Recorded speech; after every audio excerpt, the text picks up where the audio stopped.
There's a liquid that can seal practically any leak. It costs around $12 in many hardware stores. It penetrates concrete, brick, and ceramic from inside the material. It does not peel, it does not crack, it does not come off over time. Construction crews have used it for more than a century, especially on bridges and tunnels exposed to constant water. Some structures treated with this compound in the 1940s are still completely dry today, decades later, without additional maintenance, without reapplication. But today, this liquid is restricted in several states of the United States. Not because it is impossible to use it in a home, not because it fails, but because it works too well. A solution that can solve a multi-billion-dollar problem is never convenient for certain industries, so it was classified as a possible environmental risk. After that, regulatory pressure began, and little by little civilian access was limited. Meanwhile, diluted alternatives appeared, new products that cost between 30 and zero. In recent years, that market has grown rapidly. This is the story of coal tar sealer, the liquid that helped build much of the infrastructure of the United States and then disappeared from common knowledge. Welcome to the Forbidden Builder's Vault. If this knowledge interests you, subscribe and activate the bell. Here we open the vaults that many industries would prefer to keep closed. At the beginning of the 20th century, the city of Pittsburgh faced a serious problem. Its water system was slowly collapsing. Thousands of meters of underground pipes had leaks. The ground was saturated. Some foundations were beginning to deteriorate. A civil engineer named George Bartholomew turned to a material that construction had already known for decades, coal tar, a thick and dark liquid produced during the combustion of coal. For decades it had been used to waterproof wooden ships, even before the American Civil War.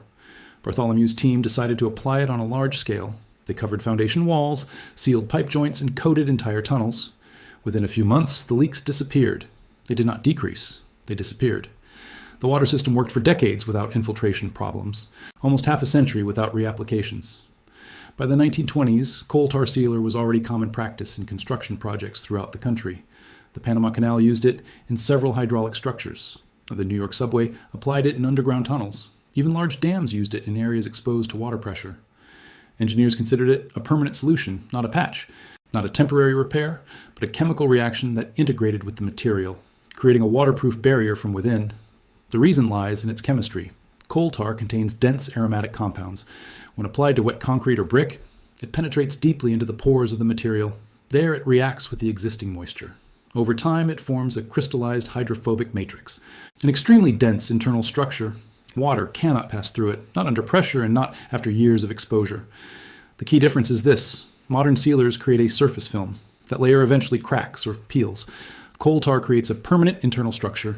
It does not stay on the surface, it becomes part of the material. That is why it was considered for decades a definitive solution against leaks. But the story changed in the mid-20th century. In the 1950s, the product was easy to obtain.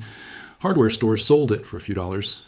Farmers used it to seal silos. Homeowners applied it in basements. A single gallon could waterproof an entire wall. Then, several companies began developing alternatives. Polymer-based sealers, crystalline membranes, systems that required professional installation and periodic maintenance. Some had to be reapplied every few years. That new model generated recurring revenue. If you made it this far, you already know more about waterproofing than most homeowners. Subscribe and share this with someone who struggles every year with leaks. Many of the methods the industry stopped mentioning still exist. Now let's talk about regulation. In the 1990s, the EPA classified coal tar as a possible carcinogen. The classification was based on industrial studies. Workers exposed for decades to concentrated vapors in closed production plants during 8-hour daily shifts. That level of exposure is not comparable to occasional outdoor use, but a risk classification is enough to trigger regulations. From that moment on, restrictions began in several states. California was one of the first, followed by others. Over time, residential access was significantly reduced. Meanwhile, the market for alternative products grew. Today, many homeowners pay hundreds or thousands of dollars for waterproofing jobs, even though some historical materials still work perfectly. If you have a leak at home, the first thing is to identify the source. Observe the wall after heavy rain. If water appears quickly, it is active infiltration.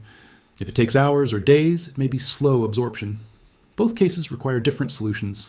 In some states where coal tar is restricted, alternatives such as sodium silicate are used.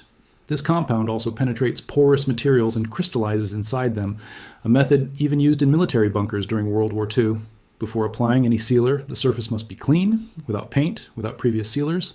The material needs direct contact with the substrate. Generally, 2 coats are applied. The first thin for deep penetration, the second thicker to close the remaining pores.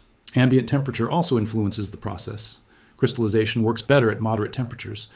In many cases, the cost of materials is minimal, but knowing how to apply them makes the difference. That knowledge did not disappear over time, it simply stopped being taught. However, structures treated decades ago are still there. Bridges, tunnels, foundations. Many remain completely dry. The material still exists, but finding the correct information has become much more difficult. If this vault helped you see something different, subscribe and share. Every time someone shares this knowledge, another vault opens, and another buried story comes back into the light.